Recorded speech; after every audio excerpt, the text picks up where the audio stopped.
Here we go. Great. Good, folks. A short one today, but something that came up when I was talking to some people last week. And they're saying the most common thing they're finding, particularly if they're business owners, solopreneurs, etc., is that they're just feeling consistently overwhelmed.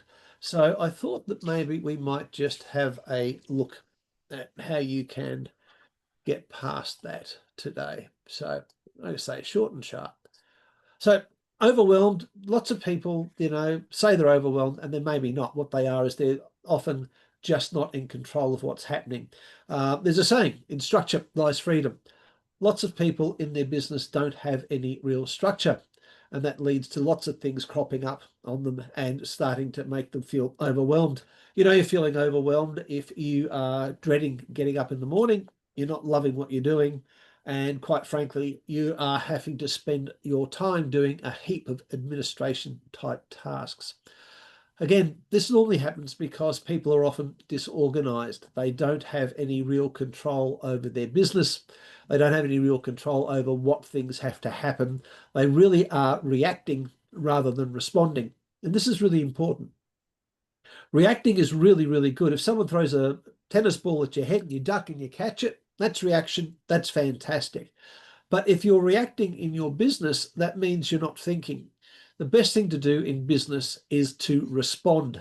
By responding, that means when something crops up you have to deal with, you take a breath, you take a pause for a few seconds, and then you decide on the best action to do with it.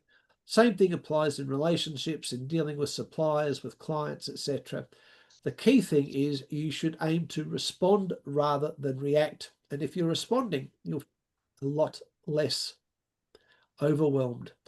So how do you make sense of it? If you've got 1,000,001 things on your to-do list, if you are feeling totally like you're not catching up on things, that you're totally overwhelmed, there's a couple of basic tools. Most of you would have heard me talk about them before, but they are so powerful that I'll talk about them again because they will get rid of your overwhelm.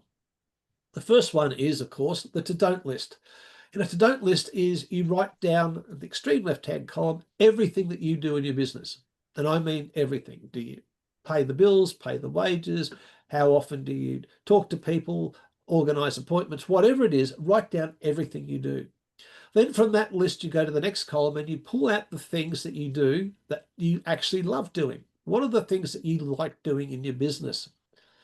And then in the next column, you write down the things from that first list of all the things you hate doing. For me, it's admin. I really don't like doing admin, but I knuckle down and I get it done. Then out of those things, figure out what are the things that only I can do. So in my business, I'm the only person who pays bills. I'm the only person who pays wages. Okay, so there are some things there, even though I mightn't love doing them, only I can do. Now you should be able to look at that list of things you do and the things that you love doing, the things you hate doing, and the things only you can do, and be able to find a whole heap of things you can delegate or get rid of. And then that list there, you look at what things can I delegate by what date and get rid of them. And if there's any leftovers, you go through the process again. The key thing is we tend to attract and put up with more and more minor tasks that aren't helping us as business owners actually make money or actually service our clients or actually help people remove pain from their lives. And we end up accruing all these different tasks till suddenly we get overwhelmed. But if you do this exercise where you look at everything you do, you find the things you love doing so you can focus on them. You find the things you hate doing so you can figure out how to get rid of them out of your day. And you identify the things that only you can do. And as a business owner, a lot of those things will be things you don't really like doing. Then you can actually come up with a plan that will help reducing your overwhelm.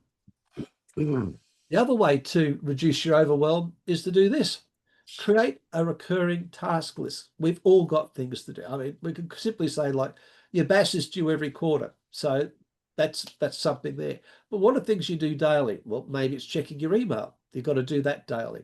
But when do you do it? Do you do it whenever a notification pops up? If you do, you're wasting a lot of time. What you should do is decide on 2 blocks of time to check emails. I do it 10 o'clock in the morning and 4 o'clock in the afternoon, but you don't let email control what you're doing. But what things do you have to do in your business daily, weekly or fortnightly, monthly, quarterly, half yearly, and annually.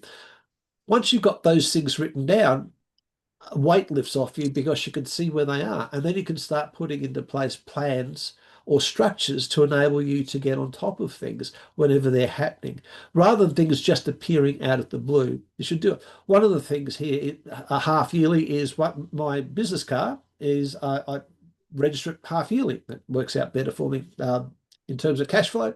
So I need to know when that's coming up so I can make sure I've got money there and I go and get the roadworthy organised and all that sort of stuff. So rather than that just cropping up in the mail, Rego's due, I know when it's coming up and I've already taken steps the week before it's due to make sure that the roadworthy's done, etc. Makes life easier. So two things: do a to-don't list and make sure you identify the things you love doing, the things only you can do, and the rest of it, figure out how to get rid of them or get out of them. And a recurring task list: what are the things you have to do on a regular basis, more than once in your business? Put them in and then plan for them so at least you know where they are when they're coming up and you can keep on top of things. And that way you'll reduce overwhelm. So if you'd like a hand, let's have a chat. Happy to do it. Had a great chat this morning with Brenda from Canada for an hour about her business. Sort of some stuff out there. But if you'd like to have a chat with me about any aspect of your business, it's not a sales call. I'm more than happy to help you and give you some cogent advice that'll make things better. By all means, let's get in touch. That's it. Thanks, Jay.